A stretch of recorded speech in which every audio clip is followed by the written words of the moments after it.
Dear brothers in Christ, I wish to welcome you to this today's brief reflection.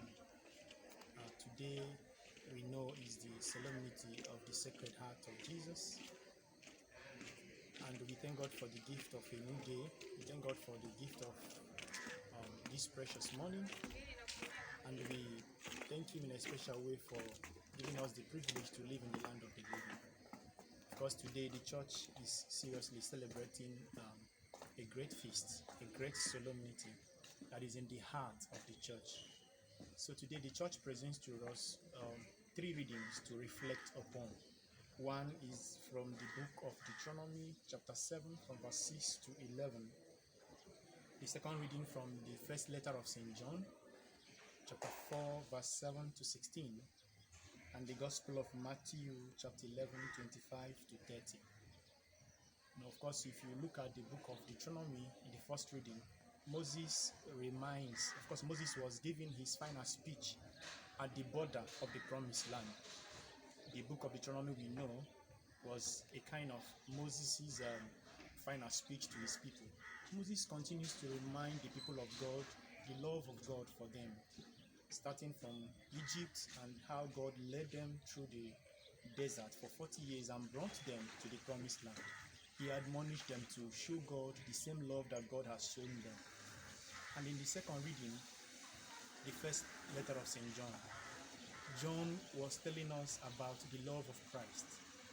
He calls us to love our neighbors the way God loves us. Of course, we have not seen God, but we see God in our neighbor. And in the gospel, of course, we know too well about Matthew chapter 11 from verse 25 down. The author of the gospel calls us to see that in the heart of Jesus is embedded a great love, a deeper love, a love that knows no bound. The Bible says, "Take upon yourself my yoke, for I am meek and humble of heart." Jesus calls us, all those who are bearing great burdens, great tribulations, we should come to Him and get rest. Of course, if you bring these three readings side by side with the solemnity we are celebrating today, then I wish to discuss a brief topic that says the love in the heart of Jesus. Of course, we all know about the solemnity of the Sacred Heart of Jesus and how important this feast is in the mind of the church. What is the church celebrating today?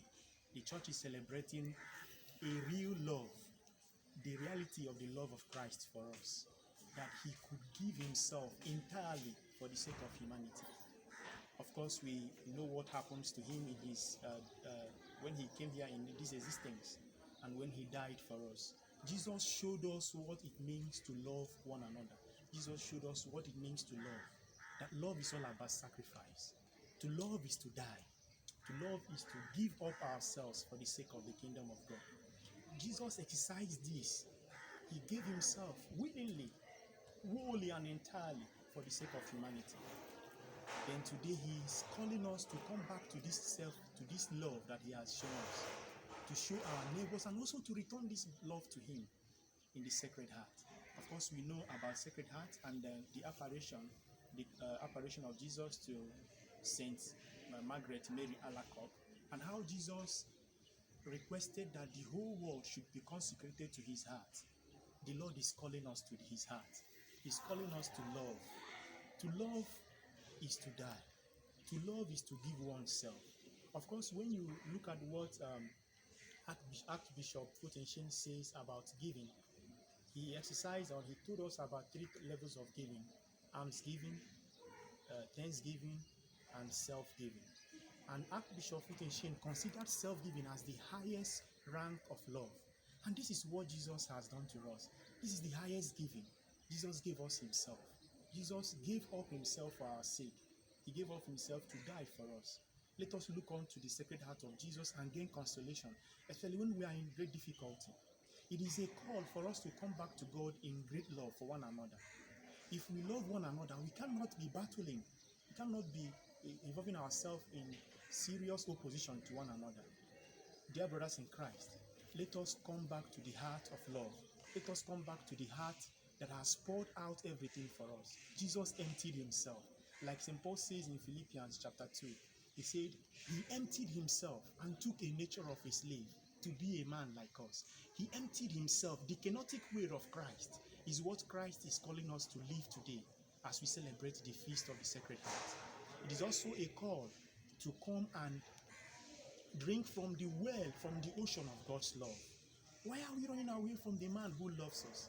Why are we keeping distance from the one who is calling us day by day to come and drink from his heart of love? So let us pray today that the Lord will grant us the grace to come back to him, and the Lord will grant us today the grace to love one another as he himself loves us, and also to return the love that he has shown us. We thank you, everlasting Father, for the gift of today and for the gift of the church. We thank you for the gift of Saint Margaret Mary Alacoque. We thank you for the gift of the Sacred Heart. Lord, we pray that you pour the same love you have for us into our hearts, that we may love you, that we may love one another, and that we may walk towards entering the kingdom of God at the last day. Thank you, Lord, for answering us, for we pray in the name of Jesus. Thank you, brethren, for